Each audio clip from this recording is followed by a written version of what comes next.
In life, refilling is an important aspect. There is something called refill the well. It means giving yourself the gift of self care, making your well being a priority. It is also about allowing yourself time and space to reintegrate and rediscover a sense of centeredness and wholeness. Refilling sets the foundation from which you approach life. From busyness of life which empties ourselves, we need to keep refilling with positivity, self care, and a space to rediscover and come back strong. Each one may have a different way of refilling. Lokesh, the co-founder of Refillable, is trying to refill not only his but life of masses with a purpose and bringing refill revolution in the country. Refill is one of the niche organization enabling zero waste refills of home care liquids, making ours as well as environment well-being a priority. I am happy to chat today with Lokesh. Do hear the full talk to know more about this revolution which Refillable and Lokesh is bringing. Hey, hi Lokesh, how are you? And welcome to Venieta Vlogs. Hi Neha, thank you for having me over here. Excited to have this conversation. And let's see, what do you have in store for me today? I am also really excited to have this conversation, and I hope this conversation will bring very much, more information to our viewers as well. Yeah, definitely. Bringing great shift sometimes requires bringing a revolution. So, you are bringing the refill revolution. Please tell us more about this revolution and why do you think a revolution kind of movement is needed for, bringing this shift? So, the way to put it across is that I am bringing the refill revolution back. Like India as a country, right? We've always been very conscious about everything. Like think of it, like till date when someone orders ice cream from Naturals, we get that dabba. I've Right. seen people hold it and use it over 50 times. So it's something new that we've been doing. Like Right. going back to our parents' generation when the milkmen actually used to exist. Like I remember them telling me stories that they were not getting a milk bottle until they returned the old one back. So Huh. essentially, everything was a refill revolution back then. It's Mhm. just in the past 30 odd years, the convenience of plastic has taken over all the functionalities of the refilling aspect of what used to happen earlier. Like a lot of examples in India are very much working so far as well. Like think about the Coke glass bottles or the Dabba Walas. These Mhm. guys are the reuse and the refill champions. I am just trying to formalize all of these segments and Mhm. telling brands that hey, there is a better way possible. Mhm. That's our responsibility right now. So there's nothing new what we are doing. We're just trying to give the old school principles a new modern touch and making it more convenient and accessible for brands to Right. adopt. That's where we come into the picture. Mhm. The reason I feel is that the revolution is needed essentially is because we've been so used to the convenience of single use. So Exactly. it's not the material that we're against. It's just that the convenience of single use, right? You take Mhm. something, make something, you dispose it off. That's it. Right. Without caring where it actually goes. No one accounts for that environmental impact of it.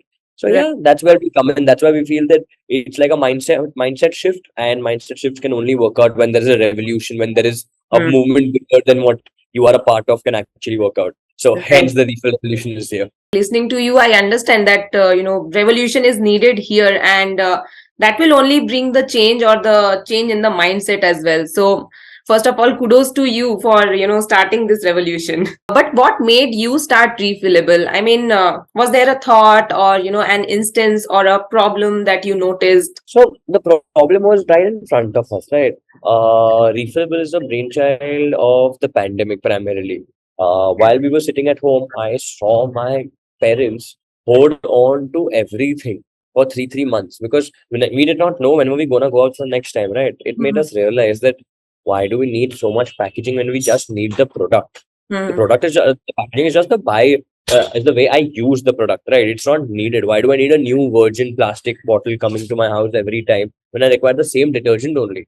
Mhm. So that's how the idea stemmed through during the COVID days itself.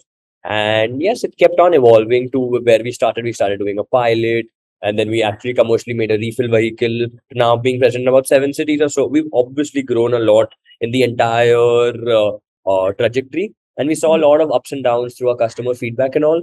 But the problem was right in front of us. It's always been the case. Like, if you just need the products, why can't we refill? Why can't I provide refills to customers? Like, Right. not only necessarily for detergents. Let's say if you are a regular customer of olive oil, so some certain Mhm. brands olive oil, Right. why do you need the bottle? You're concerned with the liquid inside the bottle, not the bottle itself, right? Right. So, is there a mechanism? We start questioning ourselves from a first principle. Is there a mechanism? Can we go to brands and say that we will get your product delivered in a packaging free format to the customer? Is that something what the brands would like? Is that something what consumers will appreciate? That's how the idea stemmed out. Right, right. Got it. So I think COVID has made us learn a lot of different things. And I think sometimes some crucial events or instances happen in our life which changes our mindset, and those instances are the game changer in our life as well. And if that can impact a lot more people in a positive manner, then nothing can be more bigger than that. Yeah, that's what we have to aim for, right? Moving on to again refilling, like if I talk in general, we have been refilling our glasses or food plates till now. But if we talk specifically about refilling shampoos, detergent, bathroom cleaner, etc., it is considered to be not so relevant and time consuming to order or buy other grocery stuff separately and refilling few other items separately. So how do you think this mind change or mindset can change? So the mindset, there's a threefold answer to this question. Okay, I personally believe we as consumers, okay, as citizens, want to do better. We just need a way to make it better. Right now, the current solutions are not convenient enough, not accessible enough, not affordable enough. Or like there's too much hassle. If I have to do, like, as a consumer, if I want to be conscious enough, and you ask me that I have to take my containers down to the store, which is a kilometer and a half Right. away, take 10 containers on my free time, it's a hassle. I will not be able to take that, like, because it's an added the experience is bad for as a consumer. Certain Right. set of people would be, but you cannot probably scale that up entirely. So Hmm. where we are coming across is that we need to make it extremely convenient. Okay, so the biggest parameter always is legislation. Second parameter are the brands, Hmm. and third is the willingness to change. So we Okay. believe the third parameter, willingness to change, is there in the customers.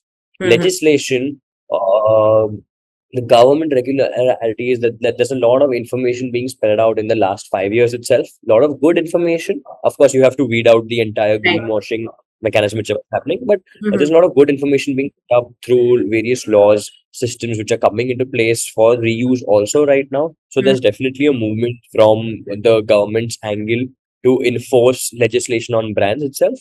Brands, we believe, have obviously put up ambitious targets that, hey, we want to achieve net zero emissions. We want to reuse packaging, 100% of our packaging by 2025.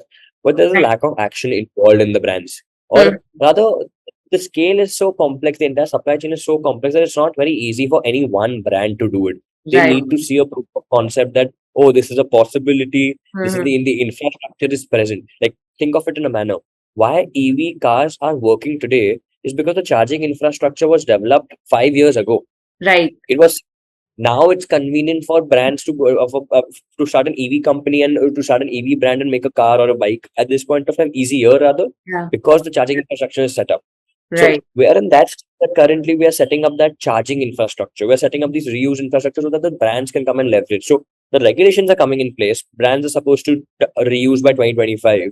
We're setting up the infrastructure in place so that it becomes very convenient for brands. So as a consumer, you have your favorite brand coming in a reusable packaging, probably at a cheaper cost itself to your doorstep. So you're ticking all the boxes. It is affordable, it is accessible, it is convenient. Then it's all the willingness to change from the customer's end. It's all, and that's, I personally feel, the more you communicate with people, deep down, everyone wants to change. No one wants to do it in the same manner. So that's our thesis around it. These are the three-pronged approach. Things are moving in the right direction, but just slower than we had anticipated. Right. I think the three parameters you mentioned were totally understandable. And yeah, reaching to the customers conveniently will give them the thinking that, yeah, they can also change because it's also conveniently available and affordable.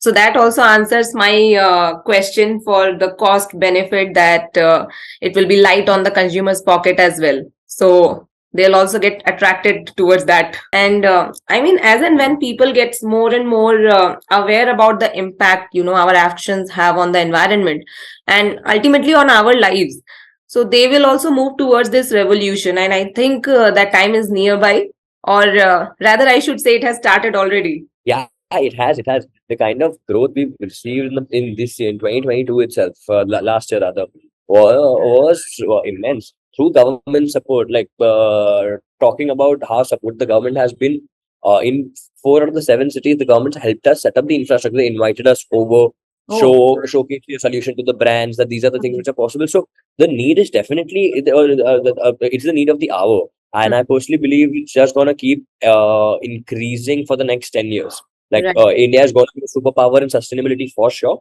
and this decade is definitely India's in this case scenario. Right. So, moving on to your products, Lokesh, you are currently covering home care liquids, right? So, could you please elaborate on what home care liquids people can check out from your site? Sure. So we have depending on we are present in about 7 cities: Mumbai, Pune, Bangalore, Surat, Lucknow, Chennai, Trivandrum. So based on the city you are, you will get a different assortment of brands itself. We are working with approximately 20 odd brands. Okay. Majority of them are chemical free and organic, but we're trying to get the more conventional brands like the Surfs, Wims, Dettol's, all of these guys onto our platform. Mhm. As these are bigger companies, it's the bigger supply chain. There are other challenges as well, but hopefully we see to pilot a few more solutions with these big brands in the coming few months itself. So when we talk about home care detergents, it usually covers your laundry detergent, your dishwashing detergent, your floor cleaners, your toilet cleaners, your hand wash. So it covers the entire segment or kitchen cleaning set which is being used currently. Okay, okay. Got it. So, yeah, as you said, people who are little, brand savvy, may take some time to move on this path when the other brands are also comes on your platform, right? But now it is more of organic products and natural products, right? And that's also Yes. really great because that harms the environment little less or doesn't harm the environment. Yeah, so comparatively it's better. It's definitely better because we use much lesser liquid. There are no added chemicals which Right, actually sink the oceans directly itself. So yes, there are a lot of added benefits, but we are very mindful about the fact that the moment you're talking about organic detergents, it's actually a 10 to 20% more expensive than your regular cleaning right, detergents. So right. then it's a trade-off between your mass population versus the select few people who will be conscious enough to purchase it. Mm-hmm. Right, right. So, I mean, that challenge will always be there, I guess. But yeah, True, true, very true. as the demand increases for these kind of products, that can push the price a little cheaper, I guess. Yeah, yeah, it will. It's all about the quantity and the volumes, right? As we Mhm. keep expanding, we strive. The biggest goal of a company is to make sustainability affordable. Like that's one Mhm. of the key principles what we work towards, right? So the Right. moment we hit that scale, we want to give the products to the cheapest cost to the customer. That's our aim. Mhm. Great, lovely. And great to know that, brands are collaborating with you, and I hope more and more brands adopt this approach. We hope so too. Right. So, so what is the process of ordering from your site and like what infrastructures have you set up? Like, are there any refill centers where the customers need to go, or you come to their house and refill? How it is? So it's very simple. You can log on to our website. You can place an order for any product. You can choose the products what you want to get refilled, and you can keep your bottles ready with you. So our refill truck will come to your doorstep on a certain day and time, Hmm. which you will be informed prior to. You will Hmm. need to get your bottles ready. We collect the bottles, refill it right in front of you. So imagine you have a truck coming which has been fitted with a dispensing machine. Okay. So you put in the bottle inside, the liquid comes out, you store Mhm. the bottle, we put up. So there's a lot of scanning involved just to check a lot of quality measures which we undertake, and then all yours. Just in case if you don't have an existing bottle, we have returnable glass bottles as well. So Okay. customers can also opt to use returnable glass bottles and at no additional cost to them. So that's what we currently operate in about 7 cities. Right. I mean, as a consumer, we need to plan, and the liquid will be like at our doorstep, right? Exactly, exactly. Right. Great. Understood. Coming to the critical issue, I think the most critical issue is the landfills. So, bottles are making the landfills bigger. Is it true? And like how much percentage of waste is bottle waste that is being dumped in the landfills? So, to be honest, not much, because if you do comparisons of all the kind of different packaging units which go end up in the landfill, bottles in itself will have the lowest ratio. About 3 to 4% of bottles are the only bottles which do not get recycled and end up in the landfill. To be Oh, honest, the reason being, bottles is a high price item, high value item for the waste pickers. So uh, even if I'm using Bisleri's bottle or Surf mhm, Excel bottle, that's heavy comparatively. It has a great recycling value if I return it to the rack picker or the recycler, who will get it clean, who will then use it and make it into different kind of pellets. So mhm. bottles not the direct issue over here. The Okay. eventual goal is to target those MLP pouches, like the lower income groups. Uh-huh. These guys currently purchase on those sachets. If you're right, Hmm. those sachets are entirely unrecyclable. Wherever you throw it, you know for a matter of fact it's going to end up in the landfill. That comprises certain segment of the entire landfill at the moment. So Hmm. bottles definitely, but that's an indirect solution where we're going for. Hmm. So, like, are there sufficient companies there in the market to, to for the waste pickers to pick that bottles from the landfills, or from the area or the municipality area, and give them to the companies? So, in the global comparison, India has a fantastic informal network. So, a lot of formalization have happened in the last decade or so, but Hmm. before that as well, right? I'm talking about a study conducted in 2013, 10 years from now, Hmm. where India was recycling 71% of its Bisleri bottles Okay. at that point, like water bottles. So, Hmm. in terms of a recycling progress, India is definitely the number one at the moment, and there's an informal entire sector which runs behind it. So even if I can say, I can vouch for a matter of fact, like even in Kanyakumari, which is the southernmost tip of India, Hmm. I can vouch for that. Whatever gets collected, even if there is no formal player, there are informal raddiwalas who collect the waste from there, bring it to your closest recycler, and take it from there. The issues come in the smaller townships or villages where there is no formal raddiwala also. Hmm. The tier 2 cities, tier 3 cities, everyone has an informal segment, like every till towns, but villages may not have. That might be a bigger challenge. Okay. Okay. Got it. So then, I mean, we can say that for that we should refill our bottles and not the landfills. That's exactly where we are trying to go. Right. So, moving on, I was reading about your sister organization, Hasiru Dala Innovations. I hope I'm pronouncing it correctly. That's true. That's right. So, they are doing great job in terms of bringing social justice for waste pickers. And so, I'm really eager to know like how waste pickers are being benefited, as they are one of the most important community helpers, and they deserve it. Yeah. So Hasudala has been doing this. Hasudala, for all the listeners, Hasudala is a partner in Bangalore. In each city where we go, where we enter in, we like to partner and create an entire ecosystem Hmm. together. In Bangalore, Hasudala is one of our prime partners. They've been helping waste pickers, I think, from 2011. They are Oh. the ones who actually got waste pickers the social status of actually being a blue collar worker. They have official government identity cards which are being recognized. What it means is that their pensions are taken care of, their healthcare facilities are entirely taken care of, their children's educations are being taken care of. And Hasirudala started doing this even before we understood Yeah. that the waste problem exists at that point of time. They are the ones who formalized and fought for the rights of the waste pickers back then.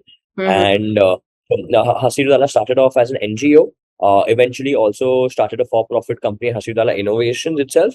The Okay. NGO completely works on the betterment and livelihoods of the waste pickers itself, whereas the Hasudala Innovations focuses, like they have a biogas plant. They have Okay. more than seven assortment centers in Bangalore itself. They work with BBMP with a lot of more Mm. initiatives so far, and they have this total waste management wing and event waste management wing. So they are doing multiple stuff, and they are fantastic partners for us. Great. This is such a piece to know about. I mean, this is great work they are doing. So, as we are talking about waste pickers, next comes the waste management. So, how do you take charge for waste management for events? Like, what has been your observations in terms of different kinds of waste generated in the events that you have been managing? And if you can share some of your experiences.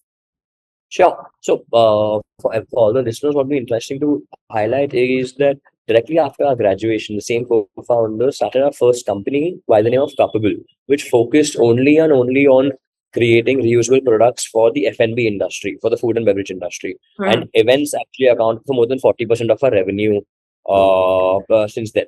So essentially, what we do is that any of your sporting activity, sporting event, any of your music festival, concert, we Mhm. see a lot of alcohol Right. in this being used. There are a lot of water being used, and a lot of beverage wastage happening in terms of bottles or paper cups or plastic cups or these biodegradable cups at that point of time. What Right. we end up doing is that we collaborate with these event companies and create Mhm. a reusable cup which can be reused up to 150 times before you actually have to recycle it. So Oh. we did this event called Lollapalooza, the most recent event, where there were about 80,000 people in Bombay Mhm. over 2 days itself.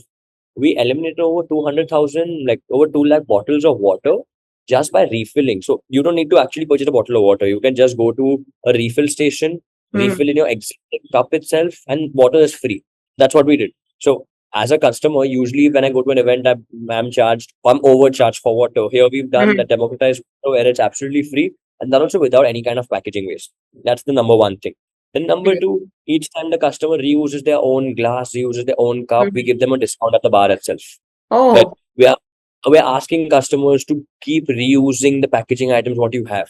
And if Right. that's not over, at the end of the day, they can return the cups back, which go to our cleaning facility where each and every cup is cleaned, scanned, sanitized, and again we're taken back for day two of the entire event. So Great. we work with about 300 events in a year, and the impact what we generate through Capable is insane. Is absolutely insane. The reason being is that we have these contracts with the likes of Bacardis and AB InBevs and Bisleris, which where we take up these service contracts and keep servicing all of their existing events. Right. Great. I mean, that's a huge number and huge impact you are creating from that recyclable cups. And you also help brands in EPR compliance, right? If you could throw some light on what is EPR all about. So, for everyone out there, EPR is extended producer responsibility. What it means essentially, it targets the plastic manufacturers, it targets the brand owners, it targets the distributors. So, everyone who is related in the entire life cycle of the plastic. So, right from the time you actually make products out of the plastic, the raw material, when you make products out of the plastic, to the brand which you are making for, and the end customer, all of the parties have been given certain guidelines what they need to follow. Okay. In just up till last year, all of the brands were just asked to recycle the amount of plastic what they are putting in the environment. So, as a brand, if I let's say use 100 bottles, I use 100 bottles in a year. I have to recycle 100 bottles. I have to not necessarily of my brand; it can be of any brand, but I need to recycle equivalent weight of the amount which I'm putting in into the environment. Okay. That's the initiative. What EPR was, certain guidelines were all about. What they've added in EPR segment is the entire reuse piece. The governments have done so far is that by 2025 they've given a 2 year gestation period to each of the brands, and they've added a reuse sector where bulk brands, where you're using those 5 liter cans or 10 when you're using in B2B any point of time. So anything used above 4.9 liters or kgs, any packaging item used in a bulk format needs to be reused 70% of the times from starting from 2025. And in the retail segment, when you're talking about over 750 ml or 900 ml at that point of time or 900 grams, you need to reuse 10% of the packaging in 2025. In 2026, it's 75% and 15%. So they've increased up to entirely up till the year 2028. Hmm. So EPR for everyone is a guideline which all the brands need to follow, set out by the government itself. Hmm. So it's a kind of mandatory compliance which company needs to follow, right? Exactly. And it's not necessarily only in India. EPR as a phenomenon, it has Mhm. been working in other countries for the past 20 years. India has adopted this back in 2016. Okay, okay, got it. So, as we are talking about plastic, plastic is convenient, but it's not sustainable, as we all know. So, India is highly dependent on plastic right now. So, like we have seen the scale of UPI in India, can we see a scale of like sustainable packaging soon? Yeah, so I'd like to believe so. I'd like to say that we'd be getting it really, really soon. Like as the charging infrastructure, same example applies right now here itself. That we'd love to do that, but if we are by one material is not going to solve the problem. So if we feel that instead of plastic, if we start using X packaging which biodegrades the next day itself, and that's the best case scenario, I think we are about 1 to 2 decades still away from scientists making that particular discovery. There are a lot of research being done, a lot of like Mhm. billions of dollars being poured onto research to make a viable material so far, but it lacks. We do not have it at that point of time. The Mhm. best alternative, what we have to do is to focus on changing the consumption pattern, which is start reusing more, start refilling more, and reducing and like being conscious about what we want to do and how do we want to use any of the materials so far. That's Mhm. exactly what we're trying to build. We're trying to solve today's problem and scale it up so that the entire country can actually move to a zero waste format. Right, right. True, true. And just like we have found alternate mode of using cash, that is UPI, we should have some alternative use of plastics, and refillable is one of them, right? Correct. Correct. Right. So, now in terms of plastic ban, like the government has many times restricted the use of plastics, but the awareness is there for like 15 or 20 days or so, but then again, it comes back. So, is it more of shopkeepers' responsibility, or, consumer awareness can change this? So I think it's more of a collective thing, to be honest. It's like stick and a carrot method, right? You need to put Mhm. a ban from one side and also incentivize customers from the other side for both of it to happen. We cannot rely on only on one thing because the problem is so huge at this Right. point. Various different things will work for various different organizations slash people itself. Mhm. So a mix of both, to be honest, a more hybrid approach, which is the one which is currently being used itself right now. I personally believe there's a very actively growing community in at least Tier 1 cities. Like there's actively in Bombay and there's actively in Bangalore, Mhm. cities like Kolkata, Hyderabad, Chennai. All these are seeing groups of people who are very conscious about the choices what we want to make, and they are creating a voice itself. And in the meantime, I think the government's doing its bit to speaking with the shopkeepers and the brand owners to find solution. The thing is that we tried putting up a blanket ban on plastics in 2018, Mhm. where government realized that there are no viable alternatives available. Right. So there is one thing to say that there's a blanket plastic ban, and another thing that okay, if there's a plastic ban, what are the alternatives? If Right. we don't have, if Mhm. there are no alternatives available, you can't enforce a Mhm. ban at that point of time. So it Right. has to be a mix of. Right. The shopkeepers are also required to be aware, and again, the customers also should not take the plastics and carry the reusable bags maybe from their home. So now the summers are coming, or I would say it has come, and travels are on peak post COVID. So this generates more of plastic waste. Like people will carry luggages more than they carry, but miss to carry their water bottle. And I think if we look and analyze the sales pattern of any eatery, it has a water bottle in the bill. So, like, what do you have to say about this? I just urge, so as we did for events, right? I feel water is a necessity and it should not be paid for. To be Mm, honest, I'm on the forget plastic or not. I'm on the moral concept of using water as a free service itself. Whereas I mm, feel what's been going on right now is that when you go to movie cinemas and theaters and all of these places, these guys put up a refilling station far across, which is very inconvenient for a customer to walk up to there and then drink it. So people always opt for the convenience by paying extra, a little bit extra and getting the mm. bottle Right. inside the same picture. So again, it's trade-off, right? If as a customer, if I decide if I'm okay to walk till about 10 steps and actually drink water from there, it's okay. But if I feel that I cannot do it, I will have to purchase a bottle. So it's Mm, about how the level of awareness in each and every customer itself. But what I'd like to highlight is that it's also the brand's responsibility or the eatery's responsibility mhm. to refilling options, not use the bottle of water instead of just having giving an option of Right. using the regular water instead of actually giving them only bottle and mineral water. Where people are conscious about their safety, they can very well purchase a bottle and drink it. That's not an issue. Right, right. That's a very good point that you have brought up. That the companies also should, make available the basic necessity, that is water, so that people can refill also. And as you are doing in the events also, I mean, your experience speaks that as important is planning and managing the event, planning the management of waste generated from the event is equally important, and it should be taken care of responsibly.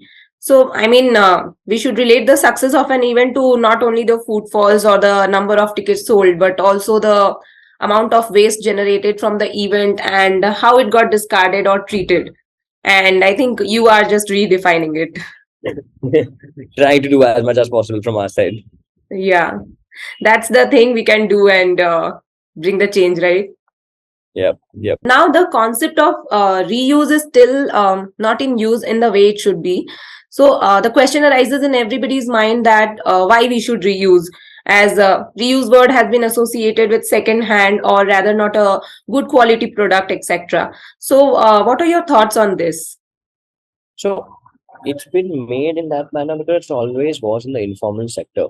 If I say that if Mhm. I've actually gotten a technology which shows the transparency, so let's say that if you're Right. drinking a bottle of Coke at your Mhm. regular vendor, at the shopkeeper itself, what if I tell you I can show you how it's been washed, where Mhm. was it refilled, when was it refilled, and who used it before you, and the way it was used in that manner. The Mhm. entire transparency of the journey of the bottle and its huge usage or reuses, however it's been done. Now that's the level of quality, how you improve the quality of the product and build trust with customers. That's point number one. Point Right. number two is to get people involved, you need to attract them with a few incentives. Okay, it might be giving them a discount, or it might be giving them a feel good factor. The Mhm. entire experience of the product should be much better than what it was earlier. So I agree. The current informal sector, reuse is always going to be perceived as a category where if you want to you save up on some cost, then only you'll have to go, but you have to improve the quality standards to change the consumer behavior in the first place. And that's something what we're trying to build out from scratch. That's something what we're very coherent of, that reuse should not be looked upon, but definitely should be looked ahead, that hey, this is such a fantastic job because of the feel good factor. Right. So, rightly, as you mentioned, that first of all, transparency is much more required, that so that the consumers know what they are using and it's of good quality. And then the mindset will again, that will follow. Correct. Right. And do you think these home delivery grocery platforms will delay the concept of a refill, as they are giving the comfort of 10 minutes delivery? It will not delay. To be honest, sustainability will always have to work with the current trends at all points of time. And Hmm. if quick commerce, 10-minute deliveries is the way, then we need to create something which fits the entire existing bill. If 10 minutes is the new norm, I cannot offer 20 minutes and say that I cannot expect then customers to come and purchase from me and say that, hey, this is the case scenario. We Right. need to create a mechanism where we fit in the existing infrastructure, so that you are the customer, making it more seamless for the customer. If customer has to go out of his or her own way to get something separately delivered, you're always going to target the niche. You will never be able to make it a mass product for anyone. You will not be able to solve the problem for everyone over there at that point of time. Right. So we need to create a solution which fits in the existing quick commerce Mhm. mechanism, which we already are working with brands, the bigger brands, and set in the picture that you need to change your packaging in a manner where it can be returned. The customers can just book a return and we will come and collect the entire Right. bottle back. But the sales go to the entire existing quick commerce channels itself. So you need to tweak your solutions to the actual current trends which go on, because otherwise your solution, however good it might be, it will be left behind. Right, right. And that makes you the perfect businessman, right? Go Going with the current trend. Otherwise, you will be in the back seat. Exactly, exactly. Yeah. So now, can you tell us something about your team? What is your vision, and some of the on-field experiences you had with your customers or anything like? Sure. So the oldest people in the entire team at this point of time are the co-founders itself, who are 25, are in the range between 25 to the 27 range at this point of time. So Okay. that's the max age what we have. The entire team, when I say we have a team of about 15 people, are under the age of 23. So we are a team of very young people trying to solve this thing because everyone has a new idea what they want to implement, and that's the Mhm. kind of work environment what we're trying to create and what we're trying to work on. Talking about our vision, we feel about 5 years from now, we will be talking about this thing called packaging as a service. People know about SaaS companies. What Mhm. we are trying to say is packaging as a service, that each of the packaging unit doesn't matter if it's your car lubricant or like engine oil, car lubricant Mhm. oil, doesn't matter if it's your existing milk bottle or if it's your ketchup bottle or Mhm. if it's a mayonnaise packet used by a hotelier. All the packaging units are going to be returned back in the Mhm. same waste management stream. So currently you have a dry waste and wet waste. You're going to have Right. a reuse stream itself where everything gets collected, gets cleaned, Mhm. gets returned to the brand's manufacturing facility where the same packaging is being refilled. And that's the kind of infrastructure what we are building. That's the packaging and the service concept what we're working on. So Mhm. that in the future, it's again like our past. There is no waste. The waste word Yeah. should cease to exist. Right. It's always in the loop. There's nothing ever going waste at any point of time. Mhm. That's something what we're working on, and we're very, very excited to it because we've seen a lot of brands move to us. We've seen a lot of government traction move to us. We've seen a lot of investor traction coming to us. So a lot of good PR we've received so far, a lot of good consumer experience that we've received so far. So our team is entirely dedicated to solving this problem currently. Great. I mean, the vision you have is, very impactful and really motivating to hear. And I hope that, you reach more and more people out there and this awareness keeps on increasing and increasing, right? Thank you. Thank you so much for that, Neha. Thank you so much. I hope you had fun calling me over here. I absolutely had a lot of fun in this entire session. Quite informative. Yeah, for me, it's very informative and, it's always good to talk to people who are already working in this field, and I get to know so many things which I don't know. So thank you so much for sharing your thoughts and experiences today on Vanieta Vlogs. And refilling is doing great, and I wish that you reach out to more and more people and take this revolution forward to the packaging as a service, right? And Yes.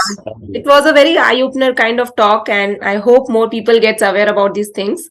Lovely, lovely chatting with you. And Thank you so much. See you soon. For more such conversations and finding your ability for sustainability, follow us, like us, and share your comments on Instagram, YouTube, LinkedIn, and Spotify.